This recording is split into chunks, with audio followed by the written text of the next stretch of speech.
فصبر جميل، عسى الله أن يأتيني بهم جميعا إنه هو العليم الحكيم.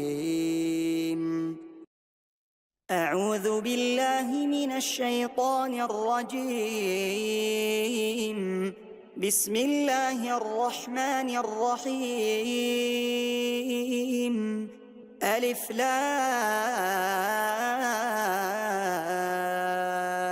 را، تلك آيات الكتاب المبين.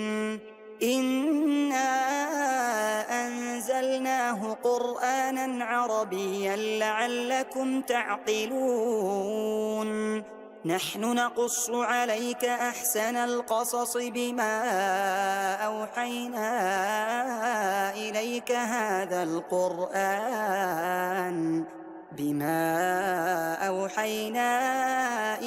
هذا القرآن وإن كنت من قبله لمن الغافلين. إذ قال يوسف لأبيه يا أبت إني رأيت 11 كوكبا والشمس والقمر رأيتهم لي ساجدين. قال يا بني لا تقصص رؤياك على إخوتك فيكيدوا لك كيدا إن الشيطان للإنسان عدو مبين. وكذلك يجتبيك ربك ويعلمك من تأويل الأحاديث ويتم نعمته عليك وعلى آل يعقوب كما أتمها على أبويك من قبل إبراهيم وإسحاق إن ربك عليم حكيم. لقد كان في يوسف وإخوته آيات للسائلين. إذ قالوا ليوسف وأخوه أحب إلى أبينا منا ونحن عصبة إن أبانا لفي ضلال مبين. اقتلوا يوسف أو اطرحوه أرضا يخل لكم وجه أبيكم وتكونوا من بعده قوما صالحين. قال قائل منهم لا تقتلوا يوسف وألقوه في غيابة الجب يلتقطه بعض السيارة إن كنتم فاعلين. قالوا يا أبانا ما لك لا تأمنا على يوسف وإنا له لناصحون. أرسله معنا غدا يرتع ويلعب وإنا له لحافظون. قال إني ليحزنني أن تذهبوا به وأخاف أن يأكله الذئب وأنتم عنه غافلون. قالوا لئن أكله الذئب ونحن عصبة إنا إذا لخاسرون.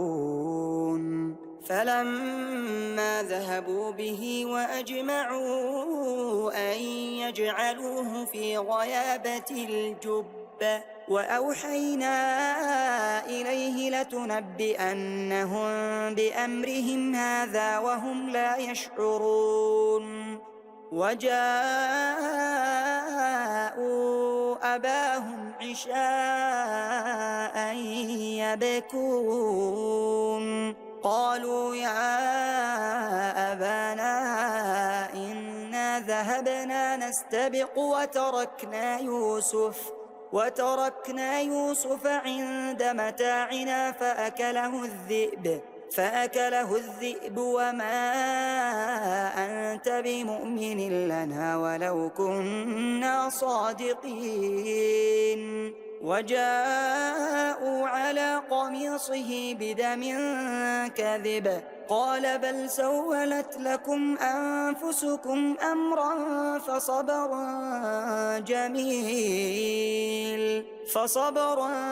جميل والله المستعان على ما تصفون وجاءت سيارة فأرسلوا واردهم فأدلى دلوه قال يا بشرى هذا غلام وأسروه بضاعة والله عليم بما يعملون وشروه بثمن بخس دراهم معدودة وكانوا فيه من الزاهدين وقال الذي اشتراه من مصر لامرأته أكرمي مثواه عسى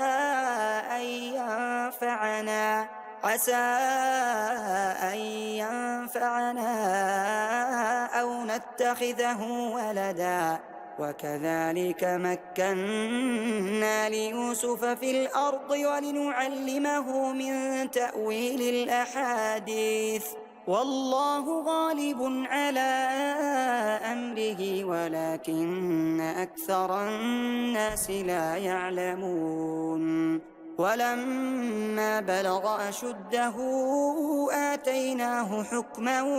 وعلما وكذلك نجزي المحسنين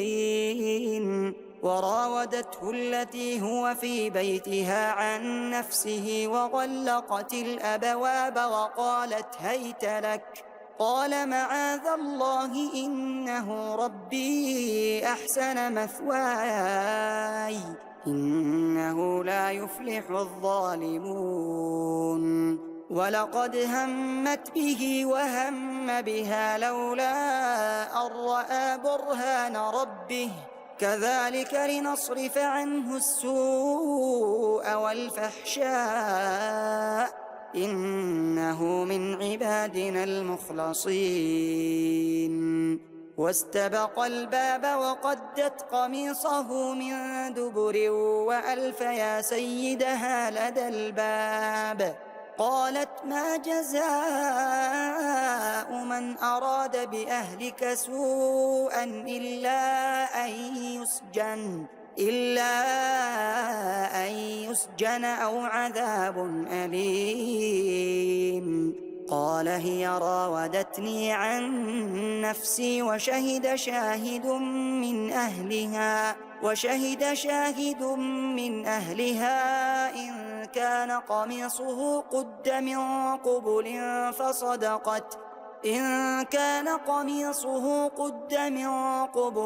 فصدقت وهو من الكاذبين وإن كان قميصه قد من دبر فكذبت وهو من الصادقين فلما رأى قميصه قد من دبر قال إنه من كيدكن إن كيدكن عظيم يوسف أعرض عن هذا واستغفري لذنبك إنك كنت من الخاطئين وقال نسوة في المدينة امرأة العزيز تراود فتاها عن نفسه قد شغفها حبا إنا لنراها في ضلال مبين فلما سمعت بمكرهن أرسلت إليهن وأعتدت لهن متكئا وآتت كل واحدة منهن سكينا وقالت اخرج عليهن فلما رأينه أكبرنه وقطعن أيديهن وقلن حاش لله ما هذا بشرا إن هذا إلا ملك كريم قالت فذلكن الذي لمتنني فيه ولقد راودته عن نفسه فاستعصم ولئن لم يفعل ما آمره ليسجنن وليكونن من الصاغرين قال رب السجن أحب إلي مما يدعونني إليه وإلا تصرف عني كيدهن أصب إليهن وأكن من الجاهلين فاستجاب له ربه فصرف عنه كيدهن إنه هو السميع العليم ثم بدا لهم من بعد ما رأوا الآيات ليسجننه حتى حين ودخل معه السجن فتيان قال أحدهما إني أراني أعصر خمرا وقال الآخر إني أراني أحمل فوق رأسي خبزا تأكل الطير منه نبئنا بتأويله إنا نراك من المحسنين قال لا يأتيكما طعام ترزقانه إلا نبأتكما بتأويله قبل أن يأتيكما ذلكما مما علمني ربي إني تركت ملة قوم لا يؤمنون بالله وهم بالآخرة هم كافرون واتبعت ملة آبائي إبراهيم وإسحاق ويعقوب ما كان لنا أن نشرك بالله من شيء ذلك من فضل الله علينا وعلى الناس ولكن أكثر الناس لا يشكرون يا صاحبي السجن أأرباب متفرقون خير أم الله الواحد القهار ما تعبدون من دونه إلا أسماء سميتموها أنتم وآباؤكم ما أنزل الله بها من سلطان إن الحكم إلا لله أمر أن لا تعبدوا إلا إياه ذلك الدين القيم ولكن أكثر الناس لا يعلمون يا صاحبي السجن أما أحدكما فيسقي ربه خمرا وأما الآخر فيصلب فتأكل الطير من رأسه قضي الأمر الذي فيه تستفتيان وقال للذي ظن أنه ناج منهما اذكرني عند ربك فأنساه الشيطان ذكر ربه فلبث في السجن بضع سنين وقال الملك إني أرى 7 بقرات سمان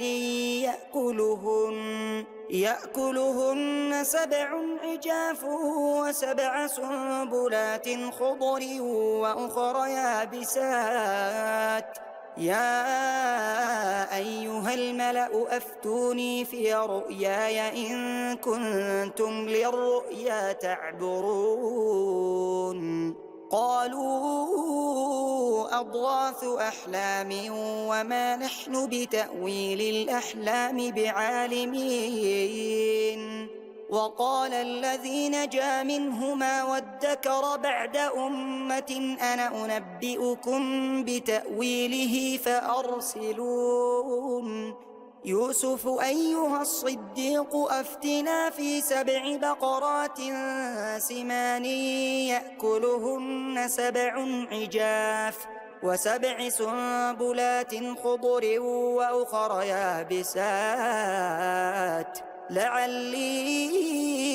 أرجع إلى الناس لعلهم يعلمون قال تزرعون 7 سنين دأبا فما حصدتم فذروه في سنبله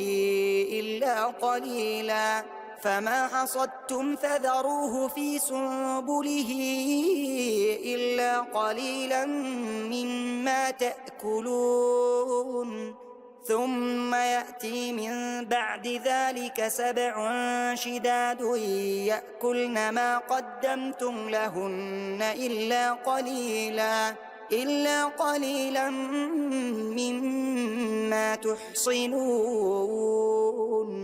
ثم يأتي من بعد ذلك عام فيه يغاث الناس وفيه يعصرون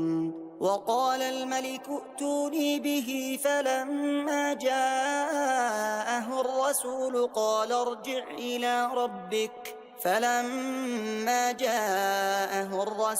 قال ارجع إلى ربك فاسأله ما بال النسوة اللاتي قطعن أيديهن إن ربي بكيدهن عليم قال ما خطبكن إذ راوتن يوسف عن نفسه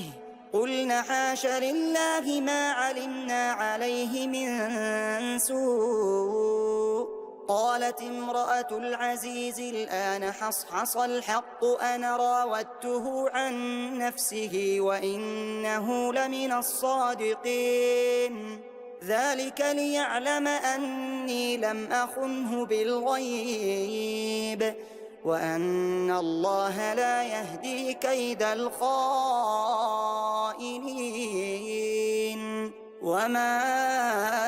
أبرئ نفسي إن النفس لأمارة بالسوء إلا ما رحم ربي إن ربي غفور رحيم وقال الملك ائتوني به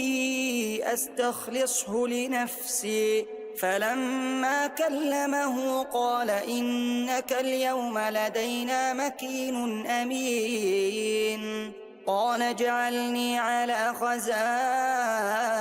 الأرض إني حفيظ عليم وكذلك مكنا ليوسف في الأرض يتبوأ منها حيث يشاء نصيب برحمتنا من نشاء ولا نضيع أجر المحسنين ولأجر الآخرة خير للذين آمنوا وكانوا يتقون وجاء إخوة يوسف فدخلوا عليه فعرفهم وهم له منكرون ولما جهزهم بجهازهم قال ائتوني بأخ لكم من أبيكم ألا ترون أني أوفي الكيل وأنا خير المنزلين فإن لم تأتوني به فلا كيل لكم عندي ولا تقربون قالوا سنراود عنه أباه وإنا لفاعلون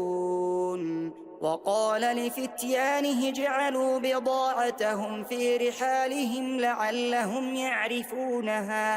لعلهم يعرفونها إذا انقلبوا إلى أهلهم لعلهم يرجعون فلما رجعوا إلى أبيهم قالوا يا أبانا منع منا الكيل فأرسل معنا أخانا نكتل وإنا له لحافظون قال هل آمنكم عليه إلا كما أمنتكم على أخيه من قبل فالله خير حافظا وهو أرحم الراحمين. ولما فتحوا متاعهم وجدوا بضاعتهم ردت إليهم قالوا يا أبانا ما نبغي هذه بضاعتنا ردت إلينا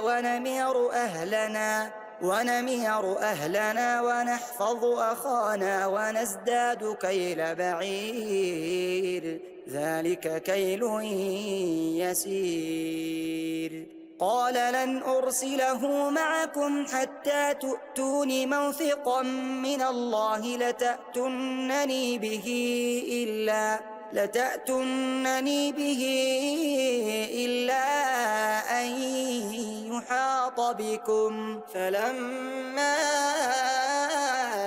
آتوه موثقهم قال الله على ما نقول وكيل. وقال يا بني لا تدخلوا من باب واحد وادخلوا من أبواب متفرقة وما أغني عنكم من الله من شيء إن الحكم إلا لله عليه توكلت وعليه فليتوكل المتوكلون. ولما دخلوا من حيث أمرهم أبوهم ما كان يغني عنهم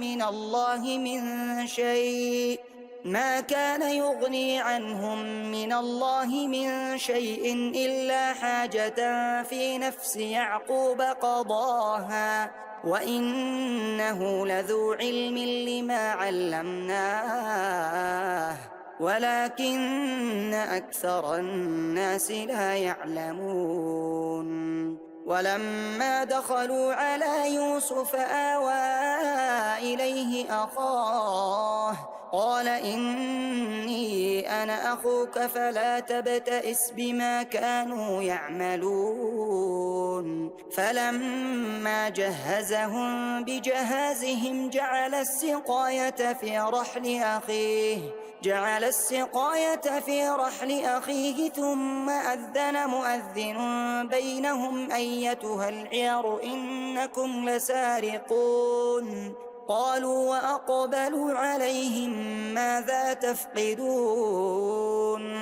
قالوا نفقد صواع الملك ولمن جاء به حمل بعير وأنا به زعيم. قالوا تالله لقد علمتم ما جئنا لنفسد في الأرض وما كنا سارقين. قالوا فما جزاؤه إن كنتم كاذبين؟ قالوا جزاؤه من وجد في رحله فهو جزاؤه كذلك نجزي الظالمين.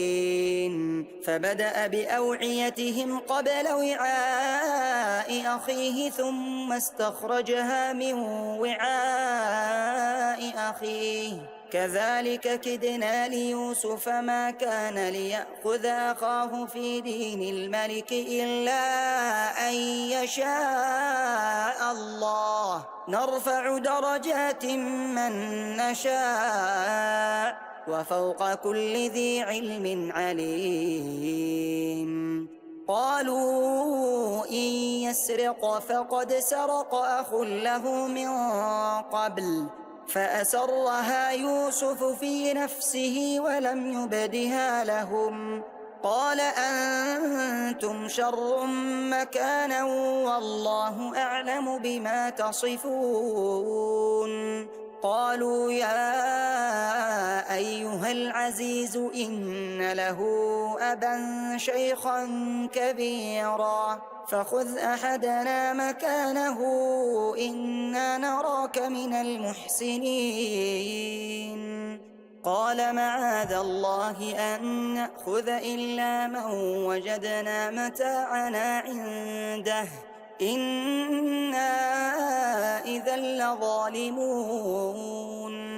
فلما استيئسوا منه خلصوا نجيا قال كبيرهم ألم تعلموا أن أباكم قد أخذ عليكم موثقا من الله ومن قبل ما فرطتم في يوسف فلن أبرح الأرض حتى يأذن لي أبي أو يحكم الله لي وهو خير الحاكمين ارجعوا إلى أبيكم فقولوا يا أبانا إن ابنك سرق وما شهدنا إلا بما علمنا وما كنا للغيب حافظين واسأل القرية التي كنا فيها والعير التي أقبلنا فيها وإنا لصادقون قال بل سولت لكم أنفسكم أمرا فصبر جميل عسى الله أن يأتيني بهم جميعا إنه هو العليم الحكيم وتولى عنهم وقال يا أسفا على يوسف وابيضت عيناه من الحزن فهو كظيم قالوا تالله تفتأ تذكر يوسف حتى تكون حرضا أو تكون من الهالكين قال إنما أشكو بثي وحزني إلى الله وأعلم من الله ما لا تعلمون يا بني يذهبوا فتحسسوا من يوسف وأخيه ولا تيأسوا من روح الله إنه لا ييأس من روح الله إلا القوم الكافرون فلما دخلوا عليه قالوا يا أيها العزيز مسنا وأهلنا الضر وجئنا ببضاعة مزجاة فأوفلنا الكيل وتصدق علينا إن الله يجزي المتصدقين قال هل علمتم ما فعلتم بيوسف وأخيه إذ أنتم جاهلون قالوا أئنك لأنت يوسف قال أنا يوسف وهذا أخي قد من الله علينا إنه من يتق ويصبر فإن الله لا يضيع أجر المحسنين قالوا تالله لقد آثرك الله علينا وإن كنا لخاطئين قال لا تثريب عليكم اليوم يغفر الله لكم وهو أرحم الراحمين اذهبوا بقميصي هذا فألقوه على وجه أبي يأت بصيرا وأتوني بأهلكم أجمعين ولما فصلت العير قال أبوهم إني لأجد ريح يوسف لولا أن تفندون قالوا تالله إنك لفي ضلالك القديم فلما أن جاء البشير ألقاه على وجهه فارتد بصيرا قال ألم أقل لكم إني أعلم من الله ما لا تعلمون قالوا يا أبانا استغفر لنا ذنوبنا إنا كنا خاطئين قال سوف أستغفر لكم ربي إنه هو الغفور الرحيم فلما دخلوا على يوسف آوى إليه أبويه وقال ادخلوا مصر إن شاء الله آمنين ورفع أبويه على العرش وخروا له سجدا وقال يا أبت هذا تأويل رؤياي من قبل قد جعلها ربي حقا وقد أحسن بي إذ أخرجني من السجن وجاء بكم من البدو من بعد أن نزغ الشيطان بيني وبين إخوتي إن ربي لطيف لما يشاء إنه هو العليم الحكيم رب قد آتيتني من الملك وعلمتني من تأويل الأحاديث فاطر السماوات والأرض أنت وليي في الدنيا والآخرة توفني مسلما وألحقني بالصالحين ذلك من أنباء الغيب نوحيه إليك وما كنت لديهم إذ أجمعوا أمرهم وهم يمكرون وما أكثر الناس ولو حرصت بمؤمنين وما تسألهم عليه من أجر إن هو إلا ذكر للعالمين وكأي من آية في السماوات والأرض يمرون عليها وهم عنها معرضون وما يؤمن أكثرهم بالله إلا وهم مشركون أفأمنوا أن تأتيهم غاشية من عذاب الله أو تأتيهم الساعة بغتة وهم لا يشعرون قل هذه سبيلي أدعو إلى الله على بصيرة أنا ومن اتبعني وسبحان الله وما أنا من المشركين وما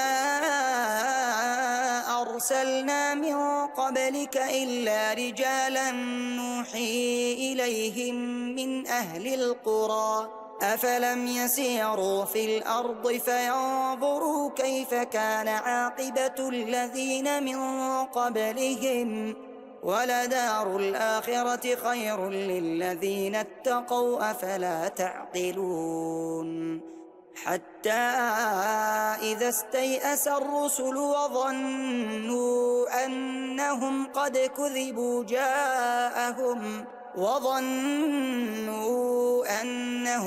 كذبوا جاءهم نصرنا فنجي من نشاء ولا يرد بأسنا عن القوم المجرمين لقد كان في قصصهم عبرة لأولي الألباب ما كان حديثا يفترى ولكن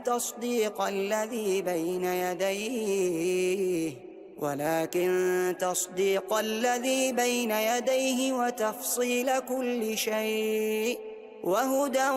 ورحمة لقوم يؤمنون